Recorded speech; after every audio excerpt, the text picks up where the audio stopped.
Pinangunahan ni Pangulong Ferdinand R. Marcos Jr. ang pamamahagi ng cash gift sa mga senior citizen ngayong araw.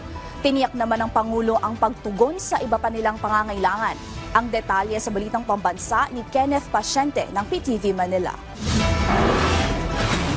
Walang senior citizen ang maiiwan. Yan ang binigyang diin ni Pangulong Ferdinand R. Marcos Jr. kasabay ng pamamahagi ng cash gift para sa mga nakatatanda. Ang Pangulo ang mismong nag-abot ng cash grant sa mga benepisyaryo ng Republic Act No. 11982 o ang Expanded Centenarians Act of 2024, kung saan 14 na benepisyaryo ang nabigyan ng cash gift.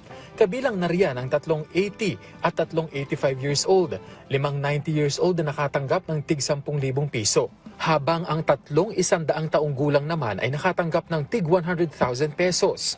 Ayon sa Pangulo, paraan lamang ito ng pamahalaan para kilalanin ang kontribusyon ng mga nakatatanda na siyang naging gabay at mentors ng nakararami kung paano mamuhay. They are our supporters.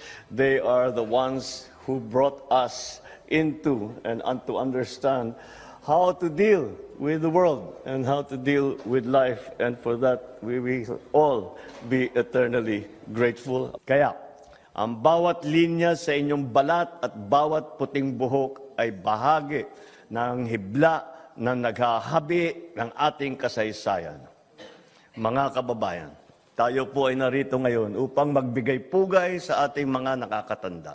Binigyang diin din ng Pangulo ang mga pribilehiyo na maaaring makuha ng mga senior citizen, kabilang na ang mga discount sa pagbabayad ng tubig at kuryente, pati na sa mga gamot at kanilang iba pang pangangailangan.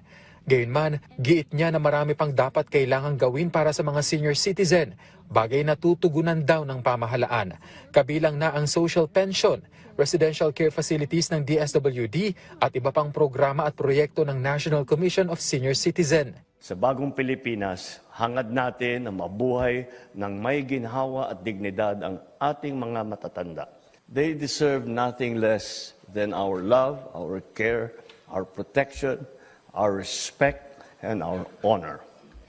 Kaya gumagawa tayo ng mga hakbangin upang mas mapapabuti ang kalagayan ng ating mga senior citizen.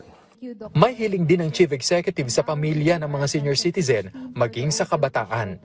Sa mga pamilya ng mga ating mga nakatatanda, ipagdiwang ninyo ang bawat sandali na kapiling sila. Ipakita ninyo ang malasakit dahil darating ang panahon na kayo din ang maghahanap ng respeto at kalinga mula sa anyong anak o apo. Para sa ating mga kabataan, kayo ang mag-aaruga sa magpapatuloy na kaalamang itinuturo ng mga nauna sa atin. Gamitin ninyo ito upang makapagbuo ng mas maliwanag na kinabukasan. Ikinalugod naman ng ilang senior citizen ang pagkilalang ito mula sa pamahalaan. Yan ay maaaring pambili ko na ng mga gamot ko, mga pagkain na konti, hati-hatiin ko lamang para sa akin at sa aking mga apo na maliliit pa. Most welcome, because it's the first time I will experience this. And for my age, it's a great help. Any plans po ma'am kung saan niyo po gagamitin yung mararamdaman? Well, so many things to spend for. You know now, everything is going up. Sa huli, hinikayat ng Pangulo ang mga senior citizen na huwag isipin na wala na silang halaga sa lipunan. Ngayong araw, 1,079 beneficiaries ang nabigyan ng naturang cash gift sa buong bansa na nagkakahalaga ng 12,050,000 pesos.